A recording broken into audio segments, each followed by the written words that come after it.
야구야구 김영준입니다. 김하성이 1년 계약을 맺었습니다. 내년 2천만 달러의 연봉은 유격수 8위이자 팀 3위에 해당됩니다. 유격수의 내년 실수령액 순위는 1위 시거, 2위 터너, 3위 린도어와 스완슨, 5위 스토리, 6위 바에스, 7위 아다메스이고 8위가 배츠와 김하성입니다. 배츠는 연봉이 2,500만 달러이고 분할 계약금이 500만 달러로 도합 3천만 달러지만 1,000만 달러가 디퍼입니다. 린도어는 3,200만 달러가 연봉이지만 500만 달러가 디퍼입니다. 내년 한정 통장에 찍히는 돈은 김하성과 배츠가 같습니다. 메이저리거들은 4월부터 9월까지 2주마다 12번에 걸쳐 지급을 받기 때문에 김하성은 2주마다 167만 달러를 받게 됩니다. 절반을 세금으로 낸다고 해도 2주마다 12억 원을 받습니다. 애틀란타는 앤소폴로스 단장이 선수들을 빠르게 묶는 계약을 많이 했기 때문에 김하성은 내년 팀 내 연봉 순위도 3위입니다. 내년 애틀란타의 연봉 순위는 1위가 2,200만 달러인 올슨과 라일리, 3위가 2,000만 달러인 김하성과 스트라이더, 5위가 1,800만 달러인 크리스 세일, 6위가 1,700만 달러인 아쿠냐입니다. 아쿠냐는 내년이 8년 계약의 마지막 해지만 옵션 2년이 더 있기 때문에 10년 1억 2,400만 달러 계약이 됩니다. 아쿠냐는 2019년 이후 7,300만 달러를 받으면서 승리 기여도 27.5를 기록했습니다. 내년 시즌 후 세일이 FA가 되기 때문에 내년에 승부수를 던진 애틀란타는 현재 연봉 총액이 다저스, 매츠, 토론토, 필리스, 양키스에 이어 6위입니다. 한편 한국 선수의 내년 연봉 순위는 1위가 2,283만 달러인 이정우, 2위가 2,000만 달러인 김하성, 3위가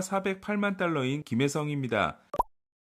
1,600만 달러 옵션을 거절하고 FA가 됐을 때 김하성에게 베스트 시나리오는 단연 계약을 따내는 거였습니다. 하지만 48경기에서 기록한 공격과 수비 지표는 마음에 드는 장기 계약을 받는 게 쉽지 않았습니다. 디 애슬레틱 예상은 3년 5천만 달러였습니다. 반면 템파베이에서 데려올 때부터 먼저 연락해 김하성을 풀어주면 우리가 데려가겠다고 했던 애틀란타는 김하성에 대한 믿음이 확고합니다. 앤소폴로스 단장은 우리의 목표는 김하성이 훌륭한 시즌을 보내고 그 이후에도 함께하는 것이라고 해 김하성이 좋은 성적을 내면 장기 계약을 줄 의사가 있음을 밝혔습니다. 앤소폴로스는 1년 계약에 앞서 장기 계약에 대해 논의했으며 김하성의 복귀가 이곳에서 더 긴 결혼 생활이 되길 바란다고 했습니다. 또한 이번 계약은 김하성에 대한 우리의 믿음을 반영하며 그는 기록보다 훨씬 나은 선수라고 했습니다. 1,400만 달러를 받은 올해 부상으로 정상적인 시즌을 치르지 못하며 제대로 된 FA 제수를 하지 못한 김하성은 최적의 조건에서 삼수를 하게 됐습니다. 단장이 전폭적으로 밀어주는 데다 김하성을 엄청나게 좋아했던 스니커 감독은 팀을 떠났지만 신임 월트 와이스 감독은 스니커 밑에서 벤치코치 8년을 했기 때문에 입장이 같은 사람이며 마음 편한 친구인 프로파가 있습니다. 애틀란타는 한인 교포가 많고 구장 여건도 훌륭합니다. 김하성이 받게 된 2천만 달러 연봉은 퀄리파잉 오퍼 연봉 액수와 큰 차이가 나지 않습니다. 올해 QO 연봉은 2,202만 5천 달러였고 그리샴, 우드러프, 이마나가, 토레스 4명이 받아들였습니다. 선수들은 1년 계약을 싫어합니다. 미래에 대한 안정성이 떨어지고 성적에 대한 부담이 커지기 때문입니다. 하지만 1년 계약은 그만큼 시즌에 대한 집중력을 높여줍니다. 2019년에 QO를 받은 류현진은 최초의 성공 사례였습니다. 류현진은 ERA 통합 1위와 사이영 2위를 했고 토론토와 4년 8천만 달러 계약을 맺습니다. 2021년 케빈 가즈먼은 192이닝을 던지며 사이영 6위에 오르는 활약을 했고 토론토와 5년 1억 1천만 달러 계약을 맺습니다. 일부러 1년 계약을 고집한 거의 유일한 사례도 있습니다. 나는 내년을 위해 야구를 하지 않는다고 한 구로다 히로키입니다. 구로다가 다저스와 계약했을 때 다저스는 4년 계약을 희망했지만 구로다는 4년 뒤 내 모습을 장담할 수 없다며 3년으로 줄여 계약했습니다. 그리고 3년 계약이 끝나자 일본으로 돌아가기 전까지 4번의 1년 계약을 맺습니다. 단연 계약을 맺으면 나태해질 수 있다. 스스로를 벼랑 끝에 세워둬야 전력을 다할 수 있다는 게 구로다의 철학이었습니다.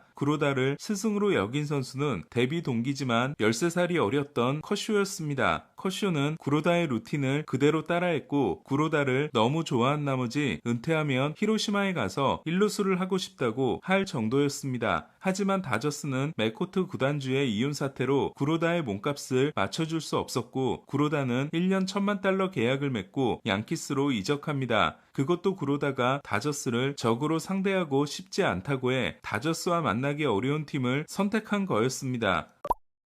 어쨌든 구로다는 1년 계약을 맺은 4년 동안 202이닝 13승 16패 3.07, 220이닝 16승 11패 3.32, 201이닝 11승 13패 3.31, 199이닝 11승 9패 3.72를 기록합니다. 구로다는 히로시마를 떠날 때 메이저리그에서 너덜너덜해져서 은퇴하러 돌아오는 게 아니라 내 공을 제대로 던질 수 있는 힘이 남아있을 때 반드시 돌아와서 히로시마의 우승을 돕겠다고 했고 원래는 2013년 시즌을 마치고 돌아가려고 했습니다. 하지만 지터가 1년만 더 같이 뛰자 내 마지막 시즌을 함께하고 싶다고 해 한 시즌을 더 뛰었고 지터의 은퇴 투어를 보고 돌아갑니다. 양키스는 구로다를 잡기 위해 1,800만 달러 연봉을 제시했지만 구로다는 히로시마로 돌아갑니다. 히로시마의 연봉은 4억엔으로 양키스의 5분의 1에도 미치지 못했습니다. 히로시마가 비워둔 15번을 다시 입은 구로다는 복귀 2년 차인 2016년에 센트럴리그 우승을 이끌었고 일본 시리즈 직전 은퇴를 선언합니다. 하지만 오타니의 니포넴에게 패해 일본 시리즈 우승은 실패합니다. 구로다 이야기를 한번 시작하면 멈출 수가 없기 때문에 너무 길어진 점 사과드립니다. 어쨌든 김하성이 구로다와 같은 각오로 류현진과 같은 성공을 거둔다면 내년 FA 시장은 김하성이 1위 유격수가 될 수 있습니다. 대부분의 좋은 유격수들이 장기 계약으로 묶여있기 때문에 내년에 나오는 유격수들은 JP 크로포드, 마우리시오 두본, 케빈 뉴먼 정도입니다. 크로포드는 공격이 김하성보다 우위라고 할 수 있지만 올해 OAA-11을 기록한 만큼 수비에 큰 약점이 있고 두본은 풀타임 유격수를 한 적이 한 번도 없기 때문에 유틸리티로 분류될 가능성이 높습니다. 뉴먼 역시 백업에 가까운 선수입니다. 제레미 페냐가 FA가 되는 시점과 바에스 스토리의 계약이 종료되는 시점은 내년이 아니라 내후년이기 때문에 내년 FA 시장은 김하성의 원맨쇼나 다름없습니다. 물론 좋은 성적을 찍고 나왔을 경우입니다. 김하성과 보라스가 단연 계약을 제안받았음에도 1년 계약을 선택한 건 이런 계산이 있었을 거라 생각합니다. 김하성의 실질적인 FA 재수가 어떤 결과로 이어질지 궁금합니다. 글래스나우는 프리드먼에게 자신을 둘러싼 트레이드설을 직접 물어봤고 아무데도 가지 않는다는 대답을 들었다고 합니다. 프리드먼은 영입 대상인 선수들이 더 있지만 인내심을 가지고 기다려야 한다고 했습니다. 터커와 벨린저는 단기 계약을 받아들이지 않는 한 현실성이 없다는 게 현지 분위기입니다. 자이언츠는 선발을 보강했습니다. 에드리안 하우저와 2년 2,200만 달러에 계약했습니다. 하우저는 올해 화이삭스와 1년 100만 달러 계약을 맺고 11경기 6승 2패 2.10에 깜짝 활약을 했지만 템파베이로 트레이드된 후로는 10경기 2승 3패 4.79에 그쳤습니다. 다른 컨텐딩 팀에서는 5선발 경쟁을 해야 하는 선수이지만 자이언츠는 현 시점에서 웻과 레이에 이은 3선발입니다. 아돌리스 가르시아를 영입했지만 우타자가 더 필요한 필리스는 레프 스나이더에게 눈독을 들이고 있습니다. 오늘 소식은 여기까지입니다. 야구야구 김영준이었습니다.